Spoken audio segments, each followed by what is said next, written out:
how do you actually run downtime, side quest, solo adventures with your players in groups of 1 or 2 in ways that are engaging and captivating, fun, interesting, challenging? What kinds of things should you even do? Hey everybody, it's Nick. I typically make videos on this channel about campaign diaries, which are stories from my game that have lessons in them from things that I've learned, mistakes that I've made, things you can take and steal for your game, rip off ideas, that sort of a thing. But today is a little bit of a different video, not a campaign diary, but sort of a lesson I've learned, a thing that I'm doing. And one of those things right now is downtime, side adventures, these whole adventures and quests that are full-on adventures that I'm running with my players one-on-one or two-on-one in smaller groups so that they can have a chance to develop individually. This isn't a new or original concept. In fact, it's something that Matt Colville just did a video on not too long ago, and he likens it to watching the Marvel movies, you know, the Marvel comics or Marvel movies. If you just watched the Avengers movies versus watching their individual character movies like Iron Man and the Thor movies, etc., how different would your perception of those characters be? Well, these solo side quests are sort of like those standalone movies. Imagine watching Ant-Man 1 and 2 as opposed to just seeing Ant-Man in a Civil War and Infinity War, things like that. How much better do you understand the character when you get to watch them on their own side adventure where it's just them? And so that is something that I have been doing with my characters, and there are a few things that I am doing that I think are really critical to these side quest adventures that I want to talk about with you today. First off, I think it has to feel natural. You shouldn't have to force it in and say, you know what, we have to have downtime X often. Let it be normal. Let it be something that naturally comes up over the course of play where the players have individual and separate goals and they take some time and say, hey, you know what? We want to go try to achieve some of these goals individually and we have the opportunity to. Remind your players that you have this option. You don't have to do everything as a group. If you want to take some time and say, we'll be back in a few weeks and I'm going to go do this thing, you're going to go do that thing, that's okay. That's allowed.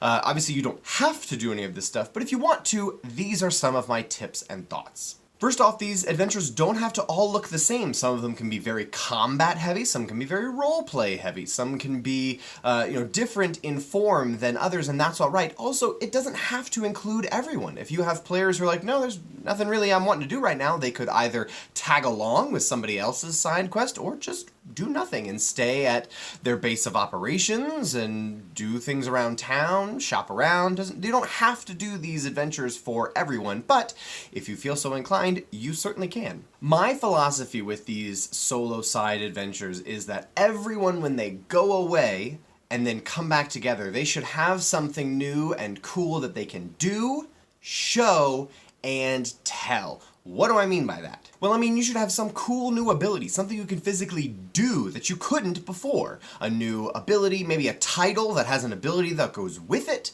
You should also have something cool that you can show, something you can pick up and say, look, I found this thing, a magic item of some sort.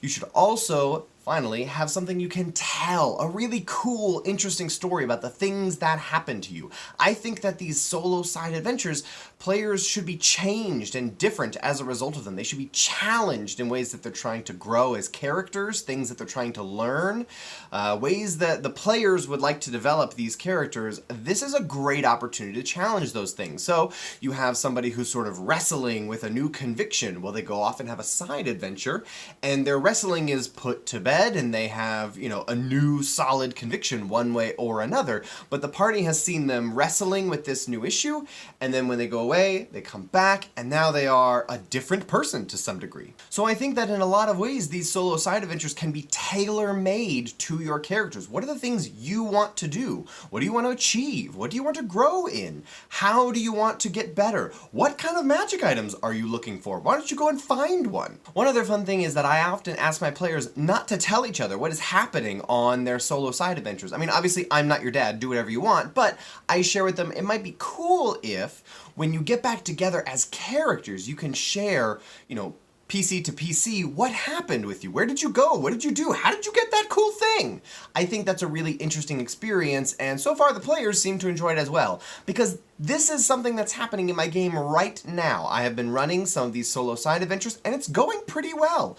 Some of the players are having some of the most fun they've ever had in D&D, and I think that's really cool. I am too. And so I want to share with you some specific examples from my game. But this video, to keep it from getting too long, this is where I'm going to end it. Hopefully I've given you enough ideas and a spark of something interesting that you can do, that if you want to, if you have some ideas for downtime, for things your characters might want to do on their own, you could even go and ask the players and mine them for data. It's like, hey, what do you want to go do? What do you want to go find? And then let them sort of make their own solo side adventure, and then you come up with ideas for how to run it. But hopefully I've given you enough ideas for how to do that. I'm going to make a couple of other videos here that are just detailing what I did in my recent solo side adventures with a couple of players, and so maybe you can get some cool ideas for why I did certain things, or stealing elements, things like that, just to get some more specific play examples of what does it look like to run a session or 3 with just one player. Well, I'm going to make some videos to show you, but thank you all for watching, and I'll see you next time.